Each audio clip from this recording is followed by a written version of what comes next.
नमस्कार साथियों, स्वागत है आपका दृश्य आईएएस के इनफोकस प्रोग्राम में। मेरा नाम है मनीष।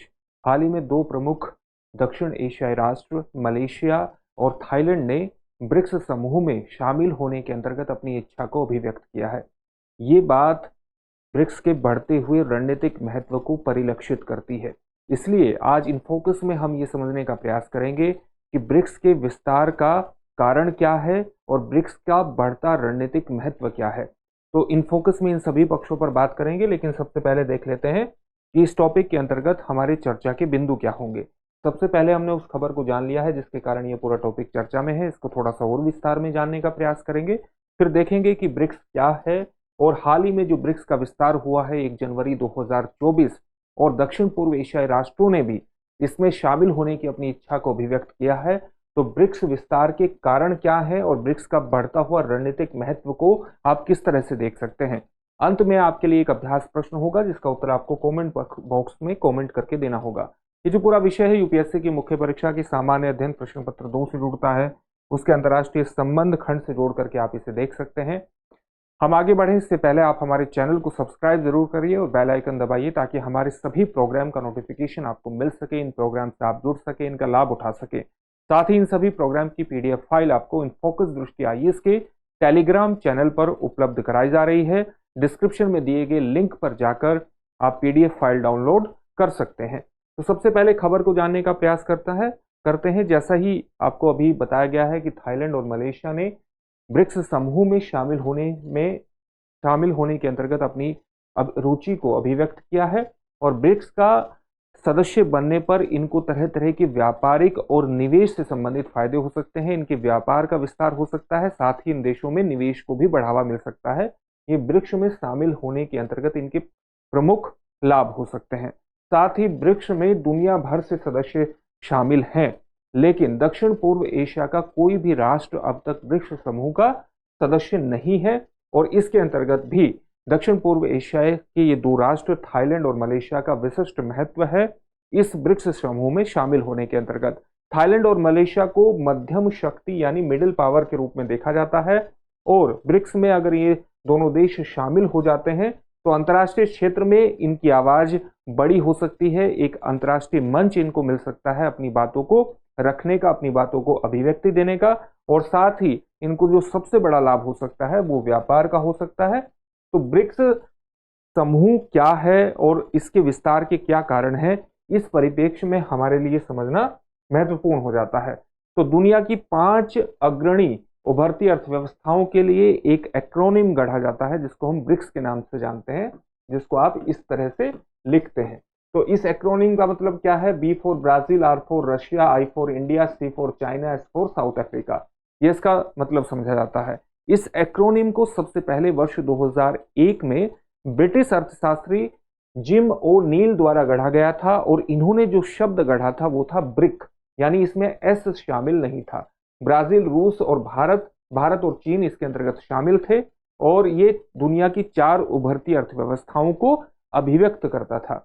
वर्ष 2006 में ब्रिक के विदेश मंत्रियों की पहली बैठक हुई और इस समूह ने औपचारिक स्वरूप ग्रहण किया। यानी ब्रिक का जो पहली बैठक हुई वो कब हुई? ब्रिक के विदेश मंत्रियों की वर्ष 2006 में। लेकिन ब्रिक का जो शिखर सम्मेलन हुआ वो शिखर सम्मेलन वर्ष 2009 में रूस के येकेटेरिनबर्ग में पहला शिखर सम्मेलन हुआ और वर्ष 2010 में इसमें दक्षिण अफ्रीका के शामिल होने से ब्रिक हो गया ब्रिक्स। यानी ब्रिक से ब्रिक्स संगठन जब अस्तित्व में आया तो कौन से वर्ष में आया? वर्ष 2010 में आया और इसे सामान्य तौर से इसकी संक्षिप्त नाम ब्रिक्स से ही जाना जाने लगा। हाल ही में वर्ष 2023 में ब्रिक्स का 15वां शिखर सम्मेलन दक्षिण अफ्रीका के जोहानिसबर्ग में हुआ और उसमें एक महत्वपूर्ण निर्णय लिया गया कि पश्चिम एशिया के 3 देश ईरान, सऊदी अरब और संयुक्त अरब अमीरात, अफ्रीका के 2 देश मिस्र और इथोपिया और दक्षिण अमेरिका का एक देश अर्जेंटीना को ब्रिक्स की सदस्यता के लिए आमंत्रित किया गया और ये कहा गया कि इनको सदस्यता 1 जनवरी 2024 से प्रदान कर दी जाएगी औपचारिक रूप से।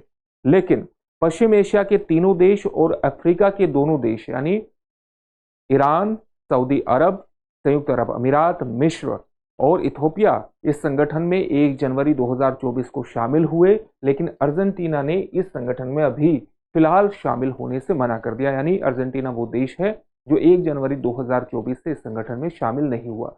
हमारे लिए ये समझना महत्वपूर्ण है कि ब्रिक्स का विस्तार क्यों हो रहा है। ब्रिक्स के विस्तार को अगर आप देखेंगे तो आप इसके विस्तार का सबसे प्रमुख कारण देखेंगे कि चौतरफा अलग अलग क्षेत्रों में ब्रिक्स का बढ़ता हुआ महत्व, चाहे वो जनसांख्यिकी रूप से हो, चाहे वैश्विक जीडीपी के अंतर्गत हो, चाहे वैश्विक व्यापार के अंतर्गत हो, या अलग अलग चीजों के जैसे हाइड्रोकार्बन उत्पादन के अंतर्गत इसका बढ़ता हुआ महत्व हो।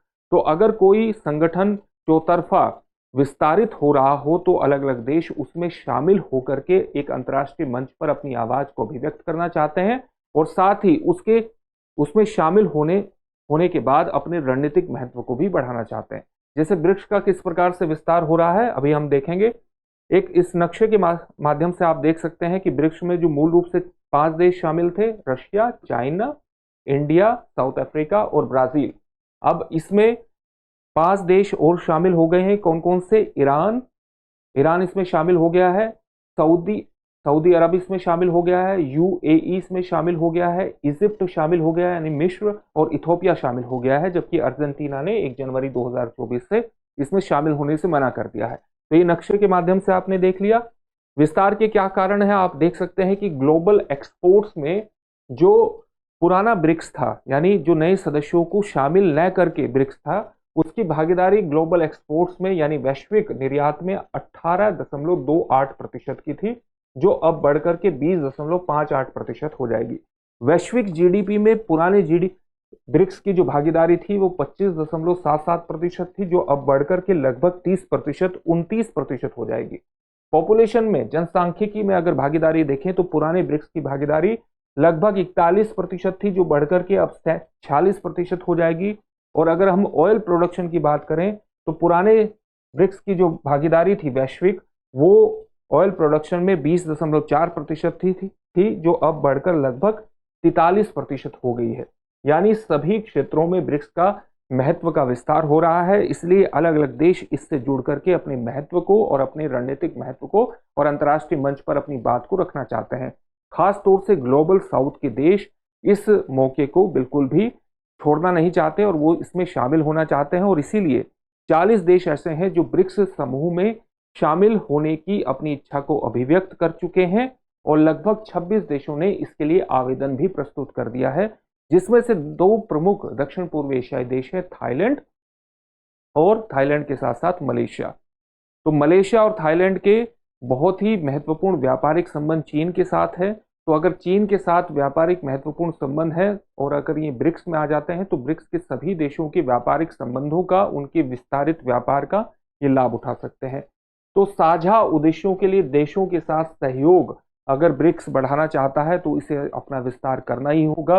ये एक महत्वपूर्ण कारण है कि ब्रिक्स अपना विस्तार करना चाहता है, खासतौर से ग्लोबल साउथ में विस्तार करना चाहता है, ग्लोबल साउथ के लिए एक आवाज बनना चाहता है, उनके विकास में भागीदारी करना चाहता है। और इसके विकास में भागीदारी करने के लिए 2 महत्वपूर्ण संगठनों की स्थापना ब्रिक्स ने की है। कौन कौन सा? एक न्यू डेवलपमेंट बैंक जो कि अलग अलग देशों को विकास सहायता प्रदान करता है, और साथ ही एक महत्वपूर्ण पहल कौन सी है? Contingent reserve arrangement. इसके माध्यम से ये अल्पकालिक भुगतान संतुलन की समस्या से निपटने के लिए देशों को ऋण मुहैया कराता है। तो ये 2 महत्वपूर्ण पहल है। दोनों ही पहलों का ग्लोबल साउथ के देशों के लिए एक विशिष्ट महत्व है, और साथ ही उनकी आवाज के लिए भी एक विशिष्ट महत्व है। एक अंतर्राष्ट्रीय मंच अगर उनको मिलता है तो उसके लिए भी महत्व है। उन देशों के बीच एकजुटता स्थापित करने के अंतर्गत भी एक महत्व है, क्योंकि उन देशों को अंतर्राष्ट्रीय मंच के अंतर्गत एक विकल्प के रूप में ब्रिक्स उपस्थित होता है, तो उसका इस्तेमाल ये कर सकते हैं। आप जानते हैं कि द्वितीय विश्व युद्ध के बाद अंतर्राष्ट्रीय जो ऑर्डर है, इंटरनेशनल ऑर्डर है, चाहे वो राजनीतिक संगठन हो चाहे वो आर्थिक संगठन हो, उसमें पश्चिमी देशों का एक तरह से मुख्य भूमिका रही है, चाहे वो IMF हो, वर्ल्ड बैंक हो, वर्ल्ड ट्रेड ऑर्गेनाइजेशन हो या UN सिक्योरिटी काउंसिल हो। तो उसके अंतर्गत आप अगर ब्रिक्स में इस तरह के संगठन उभर रहे हैं जो विकास सहायता प्रदान करते हैं, जो अल्पकालिक भुगतान संतुलन की समस्या से निपटने के लिए ऋण मुहैया कराते हैं, तो अपने आप में ये एक विकल्प उपलब्ध कराता है अलग अलग देशों को, और साथ ही व्यापारिक रूप से भी अलग अलग देशों को व्यापारिक रूप से, निवेशात्मक रूप से उनको आर्थिक अवसर भी प्रदान करता है। इसके कारण ही ब्रिक्स का विस्तार हो रहा है। तो ब्रिक्स का अगर नए सदस्य ब्रिक्स में शामिल होते हैं तो इसके किस महत्व में बढ़ोतरी होगी? इसके भू रणनीतिक महत्व में बढ़ोतरी होगी।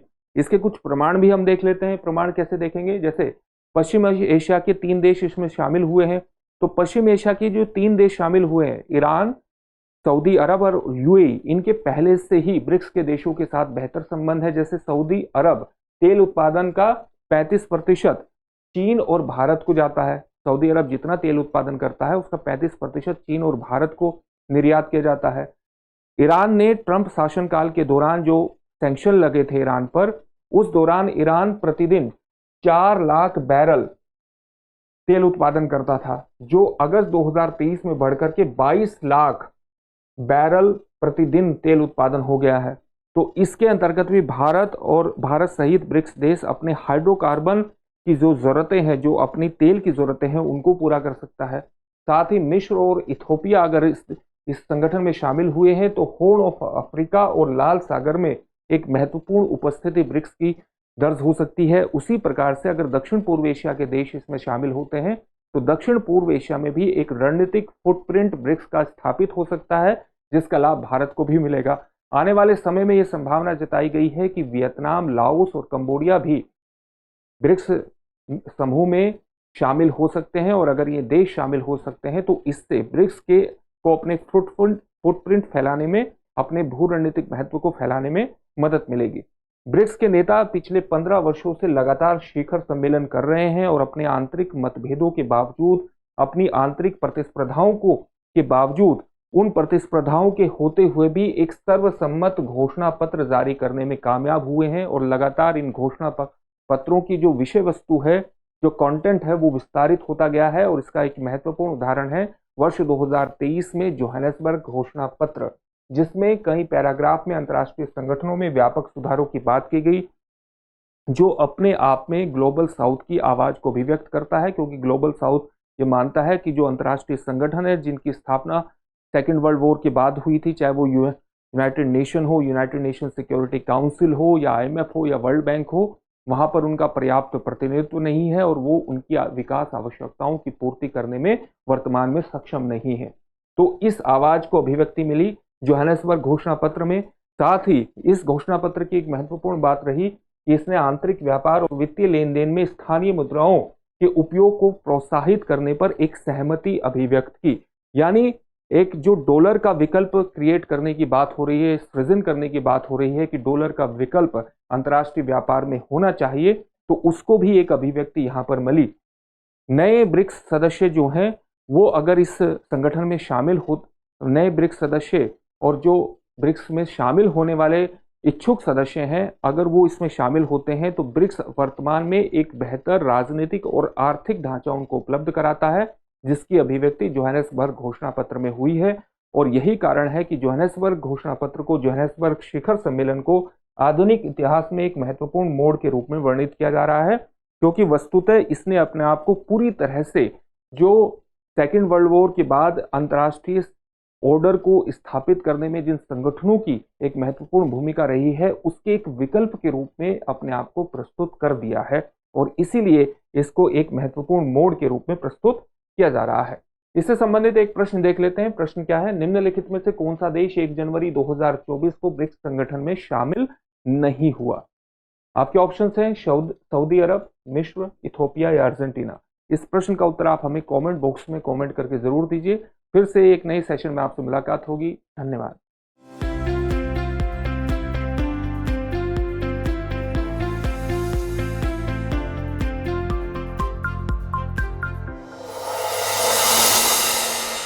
डियर व्यूअर्स, अपने एग्जाम की तैयारी को और बेहतर करने के लिए हमारे चैनल को लाइक, शेयर और सब्सक्राइब करना न भूलें।